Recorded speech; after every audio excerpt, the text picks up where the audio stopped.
just covered. They're just always on the job. Deacon Hawkins has been with me since we started. I don't know if any of you read the letter on the back of the program that I sent to the church. And it said that I remember how when I came to church, it was only 4 of us. It was one of them. His wife was the 4th one. It was just me, my wife, and Deacon Hawkins, and his wife. And it was amazing because the first service we had, wasn't quite feel like this, but it was a nice welcome to the community. Amen. And then the following Sunday, there was 4 of us. Testify.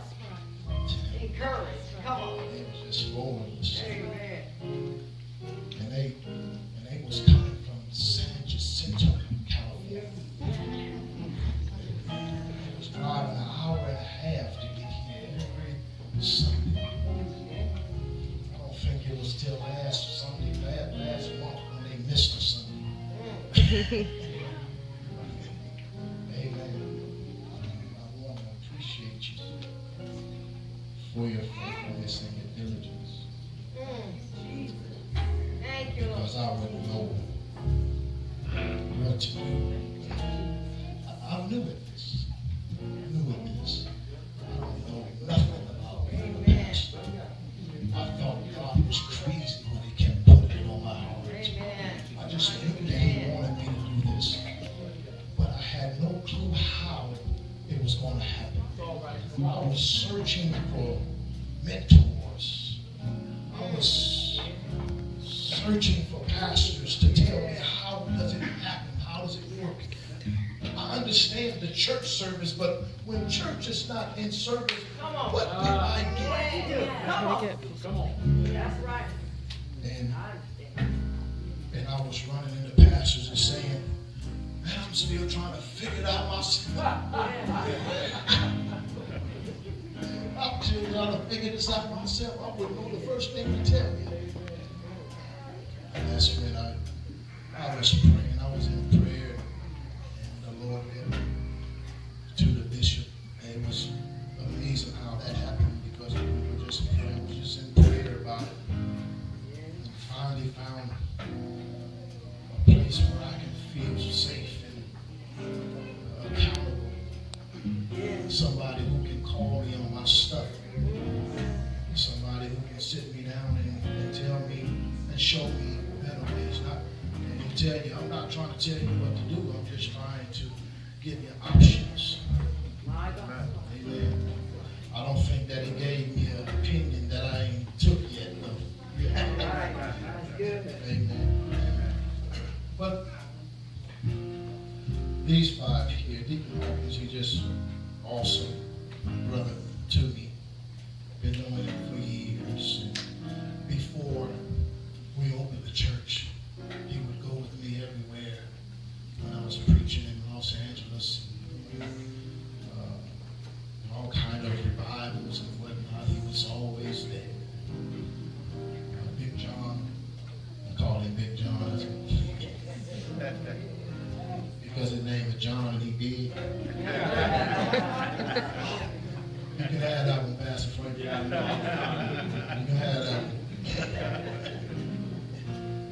But he's been a dear brother to me. He's been there with me since the beginning. He comes all the way from Los Angeles, California. And he was coming 2 times a Sunday because I won't tell his business, but he got a wife. He can't do what he wants to do all the time. Amen. Amen. And then Apostle Lane had came into my life a few months back. And it was interesting because we both knew each other before we met each other. Because he used to be a mentor to my son. He used to act like me. And I heard that, Mama. I heard it. She said, he still do. But, and I remember my aunt, I don't know if she's still here, and she was telling me about him. And she always told me, we need to hook y'all up because, you know, I was trying to be a rapper too, and, you know, all that old good stuff. And Apostle Wayne, he was put out some Christian rap CDs and things, and she was trying to hook us up that way. And we finally met and sat down at a Starbucks, and we just never looked back. Amen. It's been an attribute to the whole church, and he's just a blessing. And I love you, brother. I appreciate your faith. Amen. And then Brother Perry Archie, I've been knowing him for quite a while also. Boy can sing.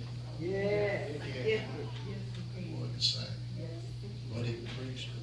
Yeah. All right. Yeah. But I think my favorite thing about him is not his preaching, it's not his singing, it's his patience. My favorite thing about him. You don't realize that the people that you surround yourself with, somehow, some way, you just become what they are.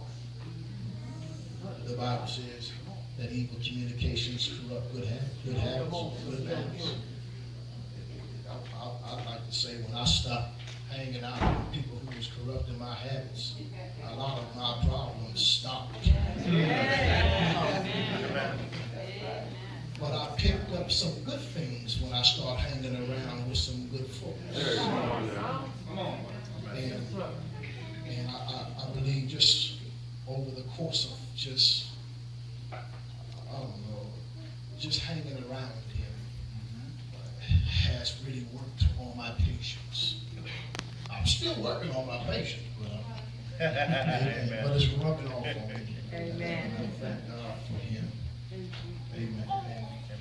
And last but not least, this is my dear sister, Evangelist Myers. I've been knowing her and her family for years. We just hit it off.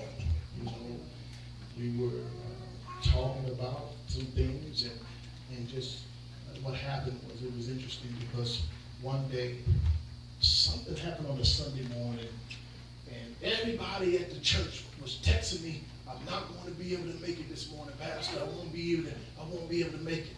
I mean, everybody. Yeah. You know, it ain't that many of us, you know. When, you know, 7, 8 people done text you, said they're not going to be there, something was going on. When the first one texted me, it was one thing. And I got the second text, it was like, oh, here we go. And then the third one was odd. But when they got to like 7 and 8 people texting you, talking about they ain't coming today, and then 2 of them text and say, I want to come, but I need a ride. And they got cars.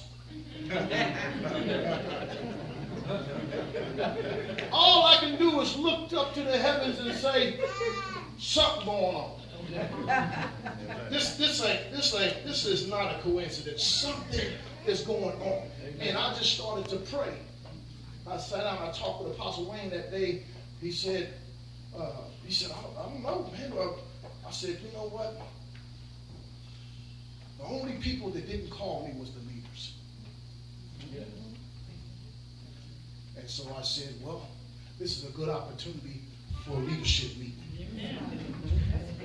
And so when everybody came to church, they didn't see the musicians out, they didn't see no microphones or nothing. They just saw some chairs just sat around the pulpit, one chair right there, surprise. What's going on? Leadership meeting. And just things just change. Yes. The mentality of people's thinking change.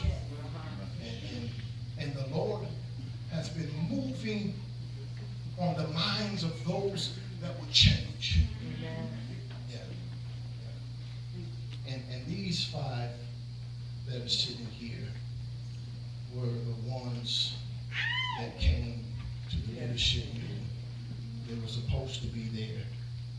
And I wanted to honor you today, because a lot of times, people have, church anniversaries and they put emphasis on the pastors. The fact of the matter is, I couldn't do nothing that I did first without God sending me. Amen.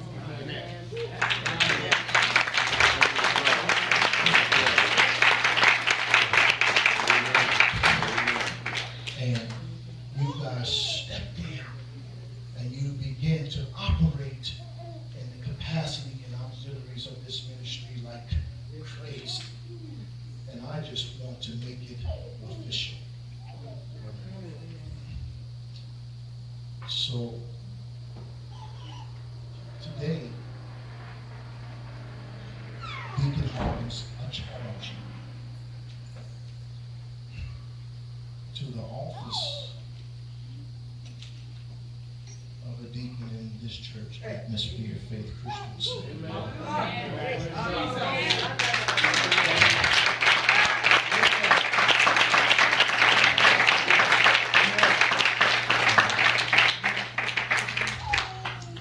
And today, Evangelist Myers, I charge you to the Department of Evangelism as the Associate Minister of that auxiliary.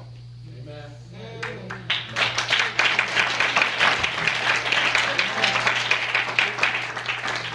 And Perry, I charge you to the office of minister of this church, rather it be in song, music, preaching, but moreover your character. Because what is ministry without great character?